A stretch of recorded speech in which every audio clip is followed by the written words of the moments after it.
So today we are cooking sweet potatoes with cranberries.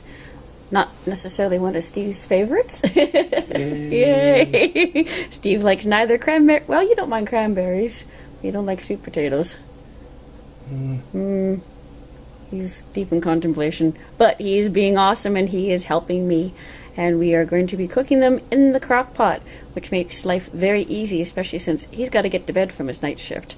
So we're starting off with this skinned up sweet potato. He's already started here. So he's been chopping them up into 1-inch cubes, and we're going to need 3.5 pounds by the time we're done. And since we had a couple of lovely huge sweet potatoes, I like this manpower thing. Hi, manpower. Yeah. And while he does that, I'm going to go over and mess around in the crock pot, because the sweet potatoes actually go in pretty much the last thing. Okay, with apron in place, tea on hand, and the sweet potatoes pre-cut by Steve, we are ready to get this show on the road. Now, my crock pot is a really neat one. It actually comes apart. You can see that this is the base over here that I will plug in. There's the temperature controls. And this is the serving part. It actually comes right out, and that means I can take this with me, which is perfect because I'm actually making this to go to a family supper today. So I'm going to get this started, and then it can do its thing, and then I can just take this part, don't need to take the base, and everything will be delicious. So the first thing that we need to do is actually spray the inside of this serving dish part of my crock pot with cooking spray, non-stick cooking spray. And you don't want things to, you don't want it to stick, so you just need a really light coating. There we go, a non-stick cooking spray. Now, if you don't have non-stick cooking spray, you can probably just coat it with a wee bit of extra margarine, just kind of give it a little wipe around. Butter, margarine, some sort of light oil to keep everything from sticking. So the next thing we need to put in is actually 1/2 cup of maple syrup. So I will dump that in there. Then we need 3 tablespoons of melted butter or margarine, and that goes into. If you've never done crock pot cooking before, there are some excellent recipe books out there to help you along, and it's really easy. You get everything in here, it's all done, prepared, ready to go, and then you kind of set it and forget about it and go about the rest of your day. And when you get to the end of the cooking time, you have something wonderful to enjoy. Now the next thing we need is mustard, and it does call for Dijon-style mustard. I admit, I don't even know what Dijon-style mustard is. Isn't that lovely? But that's the other thing about recipes. You can change them as you go along if you so desire to fairly well make them work the way you want to. And I have done this recipe before, so I'm not worried that even if I don't have Dijon-style mustard, that this won't work. This will be fine. Actually, it's quite delicious. I like mustard. I like the smell of it. Okay.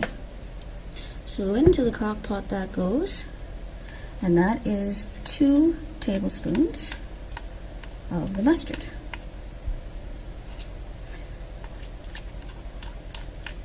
I'm using a spoon here, but that doesn't mean that I can't cut the mustard.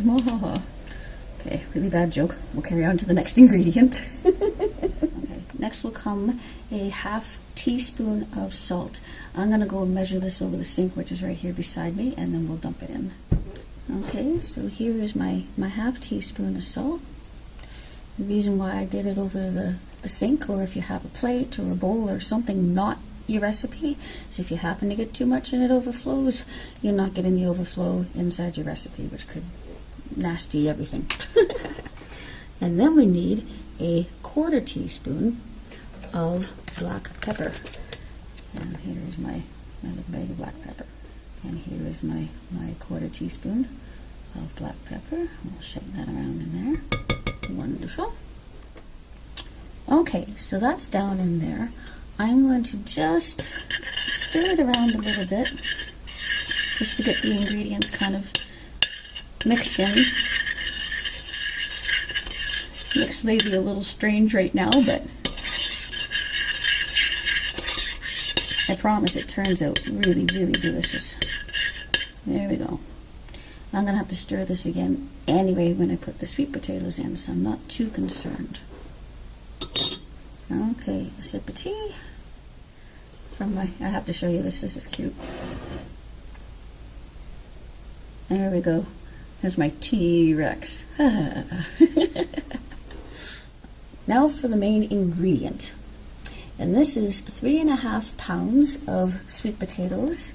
And as you saw before, Steve was wonderful, and he came and he peeled them and he cut them up into these wonderful pieces. Kind of, they say in the recipe, 1-inch cubes. Bite-sized is kind of how I'd like to think of it. And the last thing we need with our sweet potatoes is 2/3 of a cup of dried cranberries. There we are. Then you take your spoon again and you want to mix it all through. Now you can see how high up in the dish these sweet potatoes have come. And that's why we used the non-stick cooking spray, or whatever you happen to have that's handy. Some people are actually very allergic to non-stick cooking sprays. So you may want to make sure, if you're going anywhere, to check for allergies. I am very aware of different allergies, only because my son and I, James and I, have a lot. Well, I think it's a lot. We're allergic to shellfish. We're allergic to all nuts and seeds, like sunflower seeds, sesame seeds. James is very allergic to eggs. Now, he can eat them if they're baked and gone and everything, but if it was meringue or something like that, like made directly from the egg, that wouldn't be any good. It's kind of depressing, if only because James is actually a really good cook. He made a beautiful quiche, which he never got to taste, but we told him it was wonderful, and he'd like to perhaps become a chef or something someday. But it's kind of like, well, how do you know if it's any good if you can't taste test your own food? So he finds that a little frustrating, and I don't blame him. Okay, so now that I've done this and we've had this lovely chat, thank you for keeping me company. Everybody is in as they should be and fairly well coated, so that was good. See, having somebody to talk to can pass the time in a wonderful way. So now I'm going to stick this into its base, and I'm going to cook it. Now, you can cook this on high for 2.5 to 3 hours. Or if you have a little more time, you can stick it on low, and that would take 6.5 to 7.5 hours. So it all depends how fast you want to go. I don't have a ton of time. I really want you to see how this turns out before my family consumes it. So I'm going to stick this on high for 2.5, 3.5 hours, and I won't keep you waiting. I'll come back and we'll visit each other then. Okay, so a fresh cup of tea, and 3 hours later, let's see what we have. So I got my spoon, and so the sweet potato started off all hard and hard to mix around, and now, oh, okay, so if this were the camera, it would be steaming up like crazy because it's steaming up my glasses. But look at the color in here. Isn't that beautiful? And the smell is amazing. These are wonderful and soft and just right. I'm going to bang it off here. Actually, I'll just put it right there for a sec. I want to bring you over to check this out from this view. Hopefully I won't steam up the camera.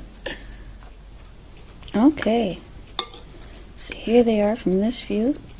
If you look down inside, there's actually still some of the beautiful juices down in there. There you can see it fall down in. It is, it's wanting to fog up. It's really wanting to fog up. There's all the cranberries and the delicious sweet potatoes covered in maple syrup and a little bit of mustard for an interesting tang. So I guess the only thing left is to take this to the Thanksgiving feast. And here we are at the feast with the sweet potatoes in this beautiful bowl. Look at all this. Oh, that was close. Heavenly aromas. Sure looks good. Wow, right on. Happy Thanksgiving, everyone. Yeet.